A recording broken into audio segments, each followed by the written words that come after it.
مہمان کے آنے سے گھر میں برکت آتی ہے اور اللہ تعالی رزق میں فراوانی عطا فرماتا ہے۔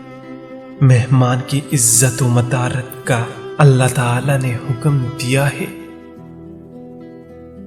جس کی ہمت اللہ تعالی کی جانب مصروف ہوتی ہے اس کے تمام کام رحمت الہی کی برکت سے انجام پاتی ہے۔ جس نے نیکی کو فروغ دیا اس نے آخرت میں خوب نفع پایا۔ بیمار کی تیمارداری کیا کرو، بیمار کے دل میں تمہارے لیے اچھے جذبات پیدا ہوں گے اور تمہاری نیکیوں میں بھی کافی حد تک اضافہ ہو جائے گا۔ آرام و آسائش کی عادت انسان کو نکما اور سست بنا دیتی ہے۔ نیکی کی کام میں کسی کی حوصلہ شکنی نہ کرو اور برائی کی کام میں کسی کی حوصلہ افزائی کرنے سے گریز کرو۔ صلح سے پیار و محبت پیدا ہوتی ہے جبکہ جھگڑے سے نفرت پیدا ہوتی ہے۔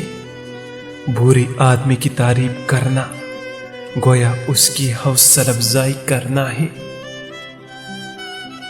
اصل ولی وہ ہے جو اللہ کی مخلوق کے ہر وقت کام آئے اور ان سے اچھی سلوک سے بات کرے۔ بلا شبہ صبر کا پھل بہت ہی لذیذ ہوتا ہے، بلکہ بے شک یہ پھل صرف اس کو ملتا ہے جو صبر کرتا ہے۔ سفید بالوں کو آلو کے پانی سے دھوئیے، بال ایسے کالے ہوں گے کہ 80 سال تک سفید نہیں ہوں گے۔ جہالت کی اندھیری علم کی روشنی سے ہی منور کی جا سکتی ہے۔